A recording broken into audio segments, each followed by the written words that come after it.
ప్రతి ఏటా త్యాగాలకు గుర్తుగా క్రైస్తవ సోదరులు నిర్వహించుకునే మట్టల ఆదివారాన్ని అనేక ప్రాంతాల్లో క్రైస్తవులు భక్తి శ్రద్ధలతో నిర్వహించుకున్నారు.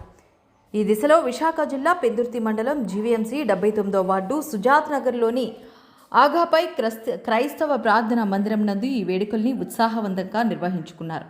ఈ సందర్భంగా పిల్లలు, పెద్దలు, మహిళలు, వృద్ధులు అనే తారతమ్యమే లేకుండా ప్రత్యేకంగా అలంకరించిన ఈత మంటలను చేతబూని ప్రభువుని స్మరిస్తూ జై జైలు తెలుపుతూ నగర వీధుల్లో సంకీర్తనలు నిర్వహించారు. ఈ సందర్భంగా పాస్టర్ థామస్ ప్రవీణ్ మీడియాతో మాట్లాడుతూ ఉత్సవ విశేషాలు వివరించారు. అలాగే ప్రపంచమంతటా శాంతి నెలకొనాలని ప్రార్థనలు నిర్వహిస్తున్నట్లు పేర్కొన్నారు.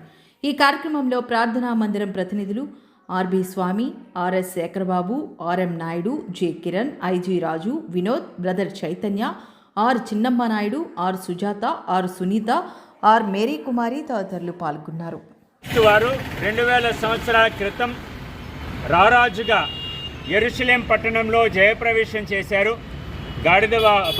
గార్ధబ వాహనుడై జయ ధ్వనులతో యెరూషలేంలో ఆయన ప్రవేశించిన సన్నివేశాన్ని జ్ఞాపకం చేసుకుంటూ ఈ దినం దాన్ని పురస్కరించుకుని అదే రీతిలో యేసు ప్రభు మనందరి జీవితాల్లో కూడా రాజుగా ప్రభువుగా జయప్రవేశం చేయాలని, ఆయన రాకడ యొక్క సకల దీవెనలు ప్రజలందరికీ అందాలని ఆశిస్తూ ఈ యొక్క ఊరేగింపు చేస్తున్నాం.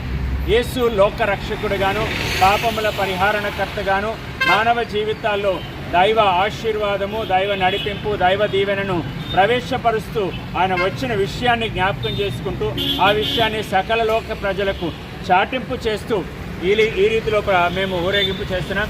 యేసు ప్రభు యొక్క రాకడ, ఆయన జీవితం, ఆయన జరిగించిన మేలులు, ఆయన జరిగించిన అద్భుతాలు, ఆయన ప్రకటించిన క్షేమం, సౌఖ్యం, సంతోషం, సమాధానం, దేవుని యొక్క దయ, కనికరం, దేవుని యొక్క క్షమ, దేవుడు లోకాన్ని ప్రేమించి వారందరి కొరకు ఆయన జరిగించిన సమస్త మేలులను జ్ఞాపకం చేస్తూ ఆయన రాజుగా మన జీవితాల్లో అవతరించాలని, రాజుగా మన జీవితాల్లో సింహాసనాసనుడై ఉండాలని, రాజుగా మన జీవితాల్లో ప్రభువుగా మన జీవిత అడుగులన్నింటినీ ఆయన చిత్త ప్రకారంగా మేలుకరమైన రీతిలో నడిపించాలని ఆశిస్తూ ఈ రీతిలో యొక్క ఊరేగింపు చేస్తున్నాం.